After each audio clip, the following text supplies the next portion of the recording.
I'm 87 years old, and tonight I need to tell you something most people realize too late. I lived a full life, but not a fully present one. I chased success, carried responsibility, and did everything I was told a good life looks like. Yet one quiet night, a single question shattered my pride and exposed my biggest regret. If you're busy, tired, or telling yourself one day, don't skip this story. Because the question that changed my life might save yours while there's still time. I am 87 years old, and the strangest thing about reaching this age is not how weak the body becomes, but how loud the memories grow. At night, when sleep refuses to come, the past sits beside me like an old companion. It doesn't shout. It doesn't accuse. It simply asked me to look at it honestly. For most of my life, I stayed busy to avoid that gaze, busy with work, responsibilities, expectations, and noise. I told myself that was what a good life looked like. I was raised in a time when survival mattered more than feelings. My father was a hard man, not cruel, just shaped by a world that never gave him softness. He taught me that a man proves his worth by what he provides, not what he feels. My mother loved quietly, always tired, always worried. I learned early that love was something you showed through duty, not words. And so, without realizing it, I began building a life that looked strong from the outside, but was fragile inside. I married young, not out of passion, but out of timing. She was kind, patient, and hopeful.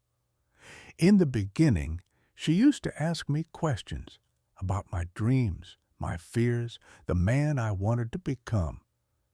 I often answered with silence or practicality. I thought dreams were luxuries. I thought emotions were distractions. I didn't know I was slowly teaching her to stop asking. Work became my identity. I told myself I was doing it for my family, but deep down, it was easier to succeed at work than to succeed at being present. At work, effort had clear rewards. At home, effort required vulnerability. Promotions came, respect followed, and people called me reliable, strong, accomplished. No one called me warm. No one called me open. At the time, I considered that a compliment. Years passed quickly. Children grew. I attended events physically, but not emotionally. I gave advice instead of listening. I fixed problems instead of feelings. When my wife grew quieter, I assumed she understood me. When she stopped arguing, I thought we had peace. I didn't realize silence can also be resignation. The first real crack appeared the day she looked at me and said very calmly, "You're a good man, but I've been lonely for a long time." There was no anger in her voice. That scared me more than shouting ever could. I promised to do better, but I didn't know how. I went back to what I knew, working harder, providing more, staying busy.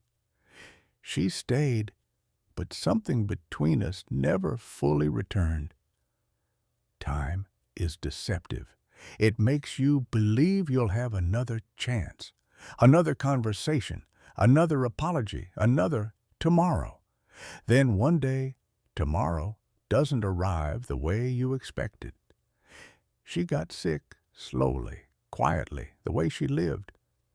I sat beside her hospital bed, holding a hand I realized I had taken for granted. She smiled at me and said, "You did your best with what you knew." That sentence haunts me still. After she was gone, the house felt enormous, not empty, echoing. Every room carried a version of me I could no longer change. I retired soon after. Without work to distract me, I was left alone with myself for the first time. That's when the question arrived. It wasn't dramatic. It didn't come from a book or a preacher or a wise friend. It came one night as I sat alone, staring at my reflection in a dark window. The question was simple, almost cruel in its honesty. Was I truly present in my own life? At first, I wanted to defend myself. I listed achievements, sacrifices, responsibilities fulfilled, but the question didn't care about my resume. It asked about my presence, my awareness, my courage to be real when it mattered most. For days, that question followed me on walks, in memories, in dreams, and slowly, painfully, I began to see the truth. I had lived responsibly, but not consciously. I had loved, but cautiously. I had survived, but rarely felt alive. That realization broke me open, not into despair, but into clarity. I couldn't rewrite my past, but I could finally understand it. I could forgive the younger version of myself who didn't know better, and more importantly, I could choose how to live the years I had left. I started small. I listened more. I spoke honestly, even when my voice shook. I told my children stories I'd never shared, about fear, doubt, and regret. To my surprise, it brought us closer. They didn't need me to be perfect. They needed me to be real. I learned that presence is the greatest gift you can give anyone. Not advice, not money, presence. Looking at someone without planning your reply. Saying I love you without assuming they already know. Asking questions and staying for the answers. Now, at 87, I understand something I wish I'd known at 30.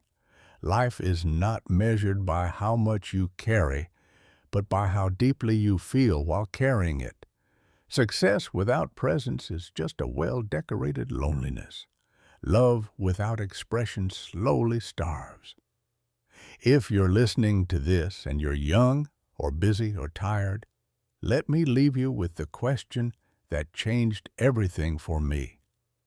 Are you truly present in your own life or just performing it? Don't wait for silence to ask it. Ask it now and answer it honestly, because one day the noise will fade and the truth will be the only voice left in the room.